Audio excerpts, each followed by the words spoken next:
अस्सलाम वालेकुम आयशा। वालेकुम सलाम। कैसी हैं आज आप आयशा? जी बिल्कुल ठीक। आयशा, मैं देख सकती हूँ कि आज आप पहले के मुकाबले में काफ़ी रिलैक्स लग रही हैं, क्या ऐसे ही है? जी, अब एंग्जाइटी होती है लेकिन पहले जैसी नहीं लगती। बिल्कुल, ये सुनकर मुझे बहुत ज़्यादा खुशी हुई। सबसे मुश्किल एक्सपोजर आपको कौन सा लगा था? मार्केट जाना और ट्रॉली को टच करना। और आपने उस सिचुएशन को किस तरह से हैंडल किया? शुरू में बहुत डर लग रहा था, लेकिन मैंने खुद को याद दिलाया कि मुझे रिचुअल्स नहीं करने। ठीक है, और उसके बाद क्या हुआ? थोड़ी देर बाद एंग्जाइटी खुद ही कम होनी शुरू हो गई। ये तो बहुत ज़्यादा अच्छी प्रोग्रेस है आयशा। इसके साथ साथ ही हम अपने सेशन का जो एजेंडा है उसको देख लेते हैं। अब हम जो आपकी प्रैक्टिस है, जो एक्सपोजर की प्रैक्टिस है, हम उसको रिव्यू भी करेंगे, आपका होमवर्क रिव्यू करेंगे। उसके साथ हम रियल लाइफ सिचुएशंस में भी अपनी प्रोग्रेस को इवेलुएट करने की कोशिश करेंगे। आज हम जो सेशन में हमारा एक्सपोजर होगा वो हमारे क्लिनिक से बाहर एक एडवांस इन विवो एक्सपोजर होगा। हम उसकी प्लानिंग की शुरुआत भी करेंगे आज उसके साथ साथ। ठीक है जी। आयशा, अगर आप पहले सेशन वाली आयशा और आज वाली आयशा का मुकाबला करें तो सबसे बड़ा फ़र्क आपको क्या नज़र आता है? पहले मुझे लगता था कि मैं एंग्जाइटी को बिल्कुल बर्दाश्त नहीं कर सकती।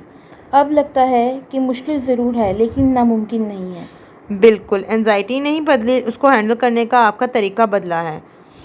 अच्छा, आज की एक्सपोजर की प्लानिंग हम यहाँ पे कर लेते हैं। आज हम एक और चैलेंजिंग एक्सपोजर करेंगे। कैसा एक्सपोजर?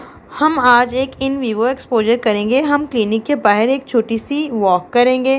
रास्ते में जो आम पब्लिक चीज़ें होंगी जैसे गेट का हैंडल, रेलिंग या बेंच, उन्हें हम टच करेंगे और उसके बाद बिना कोई रिचुअल किए क्लिनिक वापस आएंगे। क्या आपको लगता है कि आप ये कर सकती हैं? थोड़ा मुश्किल लग रहा है लेकिन मैं ट्राई करना चाहती हूँ। बिल्कुल, मुझे आपसे इसी कॉन्फिडेंस की उम्मीद है और आपका ये कॉन्फिडेंस और आपकी उम्मीद दिन ब दिन मजबूत हो रही है। इससे पहले कि हम ये स्टार्ट करें, हम एक प्रेडिक्शन देख लेते हैं। इस वक्त ओसीडी आपको क्या कह रहा है, आप मुझे बताएंगी?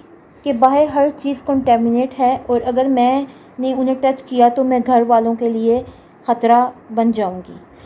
ठीक है, और आपकी एंजाइटी कितनी ही होगी? तकरीबन 80। और आप खुद कितना यकीन करती हैं कि ये आपकी जो प्रेडिक्शन है वो ज़रूर सच होगी? शायद 50 या 60%। ठीक है, पहले ये यकीन 100% होता था। ये तब्दीली हम खुद भी देख सकते हैं कि आप खुद भी बता रही हैं कि आपका दिमाग नई लर्निंग डेवलप कर रहा है। ठीक है, यहाँ पे हम अपनी एक्सपोजर की जो है वो शुरुआत करते हैं। इस वक्त आपकी एंजाइटी आपको कितनी महसूस हो रही है? तकरीबन 75। ठीक है, और सबसे ज़्यादा किस चीज़ का आपको अर्ज महसूस हो रहा है? दिल कर रहा है कि फ़ौरन हाथ कपड़ों पर साफ़ कर लूँ या सैनिटाइज़र यूज़ कर लूँ। ठीक है, और आज हम इसी अर्ज को ऑब्ज़र्व करेंगे, उस पर अमल नहीं करेंगे। ठीक है जी। ओके आयशा, इस वक्त सिर्फ ये नोटिस करें कि आपका दिमाग में क्या चल रहा है। किस ख्याल को रोकना या उससे बहस करना ज़रूरी नहीं है। ठीक है, मेरे दिमाग में बार बार आ रहा है कि शायद मेरे हाथों पर बहुत जरासीम लग गए हैं। ठीक है, सिर्फ उस ख्याल को नोटिस करें। याद रखें, ख्याल सिर्फ एक ख्याल होता है, ज़रूरी नहीं है कि वो हकीकत भी हो। ठीक है आयशा, आप गहरी सांस लें। आप मुझे बताएं, इस वक्त आपकी एंजाइटी आपको कितनी महसूस हो रही है? तकरीबन 70।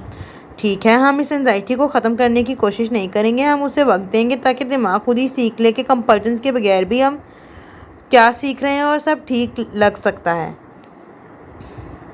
अच्छा, मैंने नोटिस किया है कि आज आपका दिल हाथ साफ करने का हुआ है।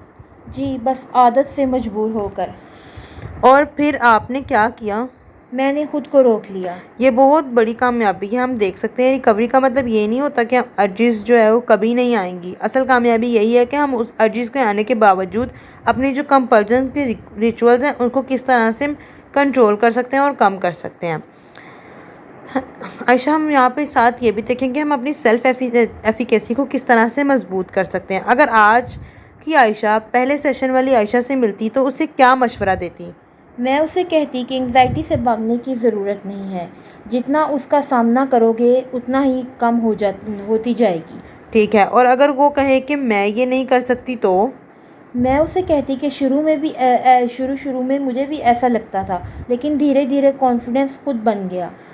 ठीक है, ये बात बताती है कि आपने अपने आप को रिकवरी पर पहले से ज़्यादा भरोसा हो गया और आप पहले से ज़्यादा कॉन्फिडेंट हैं। ठीक है आयशा, हम यहाँ पे ये देख लेते हैं कि जो प्रिडिक्शन है और रियलिटी है उनको हम किस तरह से चैलेंज कर सकते हैं। आपने कहा था कि अगर आप पब्लिक चीज़ों को टच करेंगी या तो फिर आपके घर वाले ज़रूर बीमार हो जाएंगे या आपको कुछ हो जाएगा। जी जी। अब तक असल में क्या हुआ है आप बता सकती हैं? मुझे एंग्जाइटी हुई, लेकिन वो धीरे धीरे कम भी हो गई। और आपने कोई रिचुअल भी नहीं किया? जी। इससे आपने क्या सीखा है? ओसीडी की हर प्रेडिक्शन सच नहीं होती। अगर मैं उसकी हर बात ना भी मानूं तो भी मैं ठीक हो सकती हूँ। बिल्कुल। आयशा मुझे एक बात बताएं, अगर आप पहले सेशन वाले आयशा को याद करें तो आज अपने अंदर सबसे ज़्यादा बड़ी तब्दीली क्या महसूस करती हैं आप?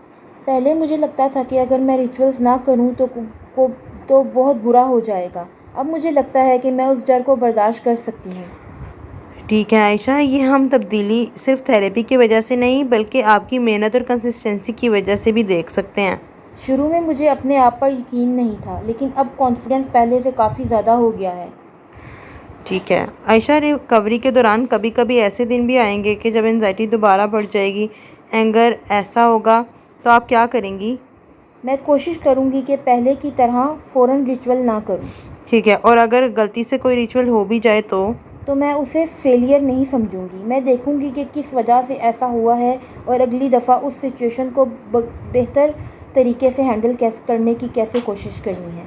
बिल्कुल, रिकवरी में सेटबैक्स आना एक नॉर्मल सी बात है। अहम बात यह है कि हम दोबारा प्रैक्टिस शुरू कैसे कर सकते हैं। आयशा, यहाँ पे हम देखेंगे कि हम अपनी मोटिवेशन को किस तरह से मजबूत कर सकते हैं। आयशा, याद रखिए कि रिकवरी का मतलब ये नहीं है कि कभी एंजाइटी महसूस ही नहीं होगी आपको,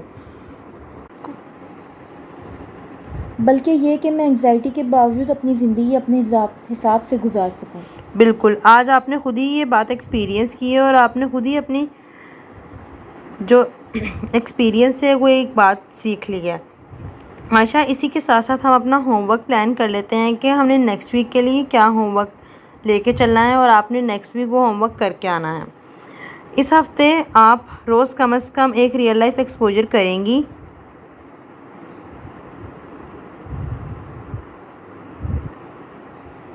जैसे मार्केट या पार्क में? बिल्कुल, ऐसी ही जगह जहां आप आमतौर पर कंटेमिनेशन के डर की वजह से बचती रहती हैं और अवॉइड करती हैं उन प्लेसेस को। एक्सपोजर के बाद हम कम से कम बिल्कुल पिछले एक्सपेरिमेंट्स की तरह 30 मिनट तक रिचुअल कोई भी नहीं करेंगे, ना हाथ धोएंगे, ना ही सैनिटाइज करेंगे और ना ही रीअश्योरेंस लेंगे।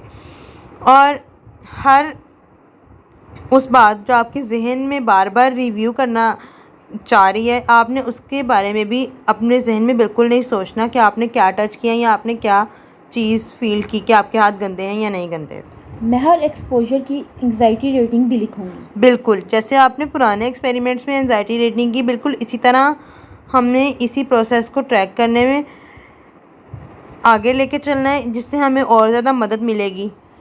मुझे सबसे ज़्यादा ये बात याद रहेगी कि कॉन्फिडेंस एक्सपोजर करने से आता है, एक्सपोजर से पहले नहीं। बिल्कुल, और हर एक्सपोजर आपको उस ज़िंदगी के करीब लेके जा रहा है जहाँ फैसले आप करेंगी, ना कि आपकी प्रॉब्लम। ठीक है, अगले सेशन में हम और चैलेंजिंग रियल लाइफ सिचुएशंस पर काम करेंगे और रिकवरी को रोज़मर्रा की ज़िंदगी में और मजबूत बनाएंगे। मैं होमवर्क पूरी कंसिस्टेंसी के साथ करूंगी और अपनी ऑब्जर्वेशन भी नोट करती रहूंगी। मुझे आपकी मेहनत और हिम्मत दोनों नज़र आ रही हैं और मैं आपके कॉन्फिडेंस को देख सकती हूँ। इसी तरह अगर हम स्टेप बाय स्टेप चलेंगे तो आगे बढ़ते रहेंगे। ठीक है आयशा, इसके साथ साथ हम अपना जो लॉन्ग टर्म रिकवरी प्लान है उसको भी थोड़ा सा डिस्कस कर लेते हैं कि किस तरह से आपकी रिकवरी को हम मजबूत रखने के लिए कौन कौन सी चीज़ें हैं जो हम प्रैक्टिस कर सकते हैं। जैसे कि एक्सपोजर प्रैक्टिस को रेगुलर जारी रखना है, कंपल्जन्स को पहचान कर उन पर अमल नहीं करना, मेंटल चेकिंग और रीअश्योरेंस सीकिंग को भी हम रिचुअल्स समझेंगे। एंजाइटी को दुश्मन समझने की बजाय एक टेम्परेरी फीलिंग के तौर पर हमने लेके चलना है। मुश्किल सिचुएशन से बचने की बजाय हमने उनको आहिस्ता आहिस्ता हमने उनका सामना करना है। इन बातों को आप अपनी रोज़मर्रा की ज़िंदगी का हिस्सा बनाने की कोशिश करेंगे। क्या आप ये कर सकती हैं? मैं इन्हें अपनी डायरी में नोट कर लूँगी। बिल्कुल ठीक है Ayesha, thank you so much Ayesha. आज का सेशन हम यहाँ पे एंड करते हैं। मैं उम्मीद करती हूँ कि आप अगले सेशन में और भी कंसिस्टेंसी के साथ आएंगे और अपना होमवर्क अपने साथ कंप्लीट करके लाएंगी। जी बिल्कुल। अल्लाह हाफिज़।